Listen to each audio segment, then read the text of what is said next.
one of the most successful girl groups of the fourth generation, a company battle playing out behind closed doors, and a single announcement that sent shockwaves through the entire K-pop industry. This is the story of Danielle and NewJeans and how everything suddenly changed. On Monday, fans woke up to a statement that felt unreal. ADOR officially announced that Danielle is no longer a member of NewJeans, and not just that, her exclusive contract with the DOR has been terminated entirely. According to the agency, the decision was final. In their words, the trust between Danielle and the company had been irreparably damaged, and the ongoing conflict surrounding the group's legal dispute made it no longer possible for her to remain under the label. Just like that, one of NewJeans' most beloved members was gone. In their official press statement, ADOR said, "We have determined that it is no longer possible for Danielle to remain a member of NewJeans or an artist under ADOR." The company confirmed that Danielle was formally notified of the contract termination the same day the announcement was released. But that wasn't all. ADOR also revealed plans to pursue legal action not only against a family member of Danielle, but also against former ADOR CEO Min Hee-jin, whom the agency claims played a major role in escalating the conflict and ultimately leading to Danielle's exit. And that's where this story gets complicated.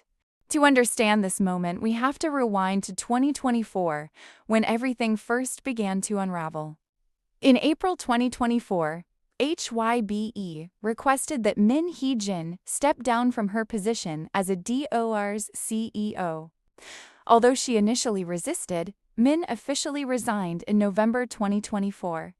Shortly after her departure, the NewJeans members made a bold claim. They argued that ADOR had violated the terms of their contracts, stating that the exclusive agreements had effectively ended in November 2022. ADOR strongly disagreed. By December, the conflict had moved into the courtroom. ADOR filed a lawsuit to confirm the validity of NewJeans' contracts and an injunction preventing the members from pursuing independent activities. The case dragged on for months until a major ruling finally arrived. On October 30, 2025, the Seoul Central District Court delivered its verdict. The result? The court ruled that NewJeans' contracts were still valid and legally binding, and that the group must remain under ADOR's until 2029. For fans, it felt like the end of one chapter, but behind the scenes, tensions were still boiling. Alongside Danielle's departure, ADOR also provided updates on the rest of NewJeans, and the situation is far from simple. ATNI will officially return to ADOR and continue promotions as a NewJeans member. Minji is still in discussions with the agency, but talks are reportedly positive. Haran and Hyeen were confirmed back in November to continue group activities under ADOR. That means NewJeans will move forward, but without Danielle. ADOR stated that it plans to explain more details about the conflict at a future event, though no date or format has been announced yet. Fans are left with questions: what exactly caused the trust to collapse? What role did Min Hee-jin play behind the scenes? And most importantly, what will Danielle do next? Danielle's removal marks one of the most dramatic turning points in recent K-pop history. A group once known for unity is now divided. A legal battle has reshaped the future of NewJeans. And an idol's next chapter remains unwritten.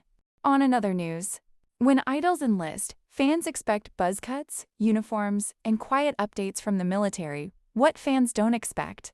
And yet, that's exactly what happened when 17's Woozi entered the Korea Army Training Center. Back in September, Woozi officially enlisted and joined the Korea Army Training Center in Nonsan, South Chungcheong Province. Just another trainee soldier, adjusting to military life. Or so it seemed. Fast forward a few weeks. And suddenly Woozi's name is trending, but not for music. Instead, headlines started swirling around one unexpected request. According to local media reports, a platoon leader at the training center allegedly asked Woozi for help with something very specific: finding a singer to perform at his wedding. Here's where eyebrows went up. the two reportedly did not know each other personally before Woozi's enlistment, and Woozi had only recently joined the unit. Still, Woozi apparently reached out to a well-known ballad singer who later performed at the wedding in October, completely free of charge. For context, wedding performance fees for top-tier singers usually range from 3 to 5 million won, which is roughly $2,000 to $3,300. So yes, this was no small favor. Public reaction. Wait, is that allowed? Once the story broke, netizens immediately started asking questions. Was Woozi pressured because of the military hierarchy? Was this an abuse of authority? Or was it genuinely just a personal favor? With public concern growing, the military had to respond. On Tuesday, the Army Training Center confirmed that it will conduct an internal survey this month. But here's the key detail. This is not a formal investigation. The survey will be distributed to all members of the relevant unit, checking whether any private requests were made through superior-subordinate relationships. However, the Army made it clear that they are not officially investigating Woozi, and they declined to share specific questions included in the survey. According to an Army Training Center official, there was no illegal act or violation of regulations. They emphasized that Woozi's actions were seen as a personal act of goodwill, not something forced upon him still, the Army added. Taking into account any issues Woozi may not have been able to fully address, the unit is preparing a survey or additional follow-up measures. In other words, they're double-checking just in case, and if anything inappropriate is discovered, legal action could follow. Woozi's agency, Pledis Entertainment under Heb, responded briefly. They stated they were unable to confirm the facts surrounding the issue and offered no further comment by press time. Here's the important part. The military has explained that a formal investigation would require direct testimony from Woozi, stating that the request was coercive. Without that, there's very little legal basis for disciplinary action, so unless Woozi himself says he felt pressured, the case may never go further. And here's where things get even more surprising. Despite the controversy, Woozi has since been selected as a drill instructor and is currently serving in the same training unit as the platoon leader involved in the situation. Yes, same unit, same environment, different roles. At the moment, the Army says no laws were broken. A survey is underway. No formal investigation has been launched, and Woozi continues his military service as normal still. The situation has reopened conversations about power dynamics, idol status, and boundaries in the military. On a brighter note, it's Christmas Day in Korea. Glitter is everywhere. The stage lights are blinding. Leseraffim is mid-performance at the 2025 SBS GAYO DAJEON, serving charisma, confidence, and choreography so sharp it could cut glass. But then, someone unexpected steals the spotlight. No, not a fifth member, not a surprise collab, not even a viral fancam moment. It was a drag queen, and the internet was not ready. During Leseraffim's performance, backup dancers took the stage wearing bold drag looks, dramatic makeup, fierce presence, and undeniable energy. Fans were impressed, but one performer stood out instantly. That performer was Nana. And just when people thought the moment would fade after the show, the real plot twist dropped. After the performance on December 25th, KPop, a single photo began spreading like wildfire across Korean online forums. No stage lights, no wigs, no drag makeup, just a nanny shirtless, standing in front of a mirror.